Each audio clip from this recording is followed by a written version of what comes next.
They shut down 31 farmers' combines. Overnight, what happened next changed farming forever. On a cold October morning, just as the sun began to rise over the endless cornfields of Illinois, something happened that no farmer had ever seen before.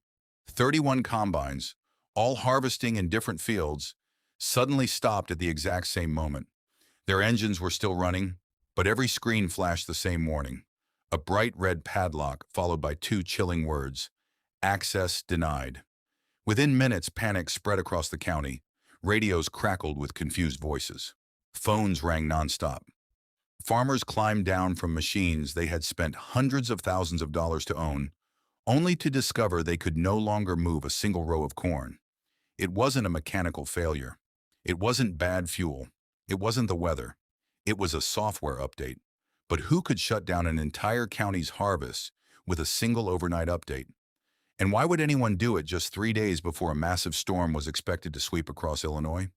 What happened over the next 72 hours would challenge everything these farmers believed about ownership, technology, and the power of a community that refused to surrender. Stay with me until the end, because this remarkable story shows how 31 determined farmers stood together when they were told they had no choice, and how their fight would leave an entire industry paying attention. Before we begin, remember that this story is a dramatized work of fiction inspired by real right-to-repair issues affecting modern agriculture. The sun had barely risen over the endless cornfields of Illinois when 68-year-old Wendell Marsh stepped onto his front porch with a warm cup of coffee in his hands. For a long moment, he simply stood there, watching the golden morning light spread across the fields that had been in his family for nearly a century. His grandfather had purchased the land with little more than hope and determination. His father had expanded the farm through years of hard work, surviving droughts, floods, and difficult seasons. Now, after more than 40 years behind the wheel of a combine, Wendell carried the responsibility of protecting the family's legacy. But this harvest was different. It wasn't just another season. It would likely be his final harvest before handing the farm over to his son and granddaughter. Every row of corn represented generations of sacrifice, early mornings, late nights, and dreams planted deep in the rich Illinois soil. Illinois has long been one of America's leading corn-producing states, making harvest season especially important for families like the Marshes. As the morning grew brighter, the quiet countryside came alive. Tractors rumbled to life in neighboring fields. Grain trucks rolled down country roads. Mechanics made last-minute repairs, while families gathered to prepare lunches that would be eaten in the fields. Children climbed onto hay bales, eager to watch the giant combines begin their work. Neighbors stopped by to wish Wendell a safe harvest. Some had farmed beside him for decades. Others remembered learning to drive a tractor under his patient guidance. Around here, harvest wasn't just work. It was a tradition that brought the entire community together. Wendell smiled as he looked across the sea of tall corn, swaying gently in the breeze. "This land has taken care of my family for 3 generations," he said quietly. "Now it's my turn to leave it better than I found it." He climbed into his combine, placed his weathered hands on the steering wheel, and looked toward the horizon. He had no idea that before the day was over, something completely unexpected would test everything he had spent a lifetime building. Disaster strikes, 1 to 2 minutes. The first warning appeared just after sunrise. One by one, combines across the county suddenly slowed to a stop. The bright green screens inside each cab flashed the same message in bold red letters. License verification failed, machine locked, contact dealer. For a moment, every farmer thought it was only their machine. Then phones started ringing. "Mike, did yours stop too? Mine just shut down. I can't even restart it." Within minutes, panic spread across the county. 31 combines, 31 farms, every single machine locked at exactly the same time. Wendell Marsh climbed down from his combine, staring at the silent engine in disbelief. He had never seen anything like it. His son Daniel frantically called the local dealership. The line was already overwhelmed. After nearly an hour of waiting, someone finally answered. The news was devastating. A software licensing certificate inside the combines had expired overnight. Without a renewed digital authorization, the harvest machines were automatically disabled. "We're sorry," the technician said. "Our servers are overloaded." It may take several days before every machine can be reactivated. Several days. Wendell felt his heart sink. They didn't have several days. The weather forecast showed a massive storm system moving toward Illinois. Heavy rain was expected within 72 hours. If the corn wasn't harvested before the storm arrived, months of hard work could be ruined.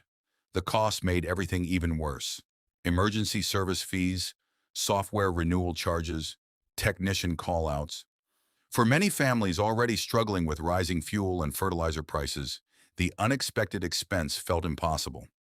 Silence settled across the fields. The combines stood motionless beneath the gray sky like giant statues. For the first time in nearly 50 years of farming, Wendell wondered if this harvest might slip through his fingers, not because of drought, not because of pests, but because of a line of computer code.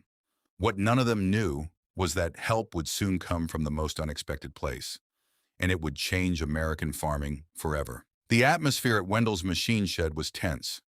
31 silent combines sat parked outside, their engines cold while dark storm clouds gathered on the horizon. Farmers from across the county stood together, worried that an entire year's work was about to be lost. Just as hope seemed to disappear, a pickup truck pulled into the yard. Out stepped Mason Carter, a young industrial controls technician who had grown up on a nearby farm. Although he now worked with factory automation systems, he understood how important every hour of harvest season was. Wendell quickly explained what had happened. Mason connected his diagnostic equipment to one of the combines and carefully examined the system. After several minutes, he finally looked up. "The engines are fine," he said. "The hydraulics are fine. Nothing is mechanically broken." He pointed to the display. "The software has activated a security lock. The machines aren't damaged. They've simply been prevented from operating." The farmers exchanged worried glances. "So what do we do now?" someone asked.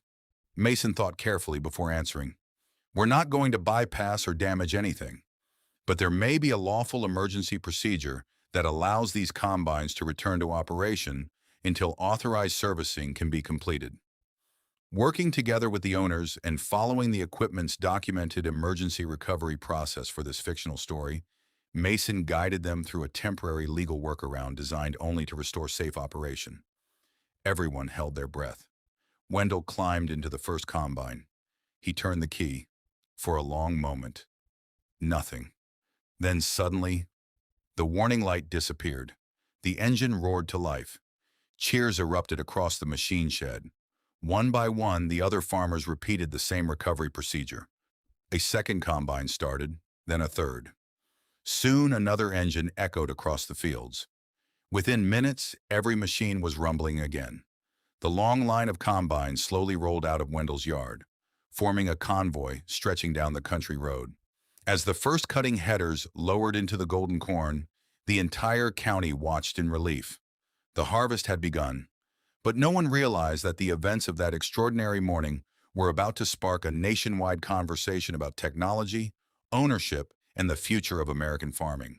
The first engine came to life just before sunrise, then another, and another. Within minutes, all 31 combines rolled back into the fields, their powerful engines roaring across the Illinois countryside like a promise that hope had returned. Word spread quickly.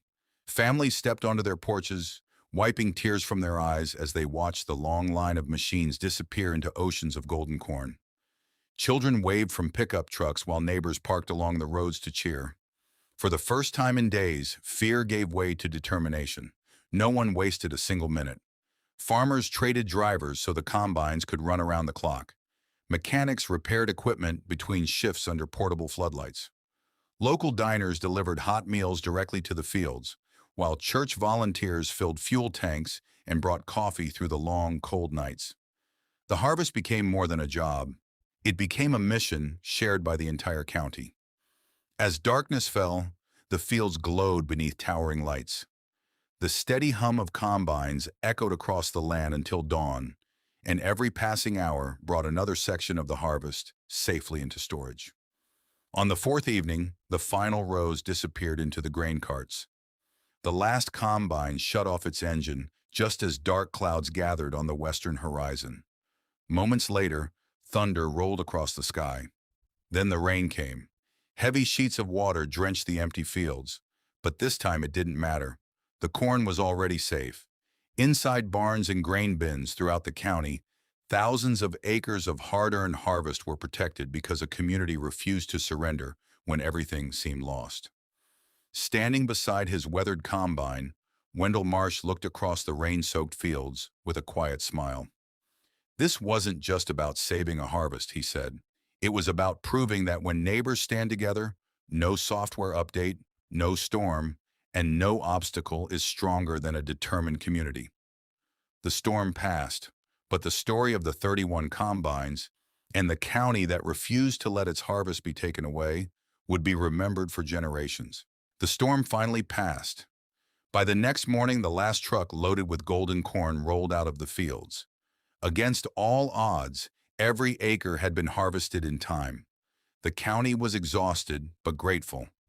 What had started as a crisis had become a story that would be told for generations.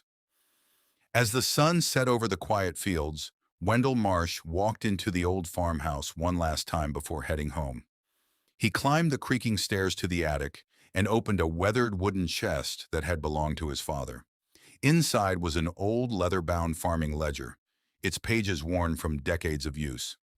Wendell gently brushed away the dust and smiled as he read the familiar handwriting. One entry caught his eye. A good harvest doesn't belong to one farmer. It belongs to every neighbor who showed up when the work became too much for one family alone. Wendell closed the book and looked out across the fields. He realized that while machines had become faster and smarter over the years, the true strength of farming had never changed. It was still built on trust, friendship, and neighbors helping neighbors when it mattered most. The combines had returned to work. The crops had been saved. But the greatest victory wasn't measured in bushels. It was measured in the people who refused to leave each other behind. Because in the end, technology should serve the farmer, not control the farmer.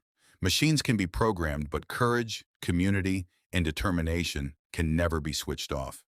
Thank you for watching this story. If stories like this inspire you, subscribe to the channel, like this video, and share it with someone who believes hard work should always matter.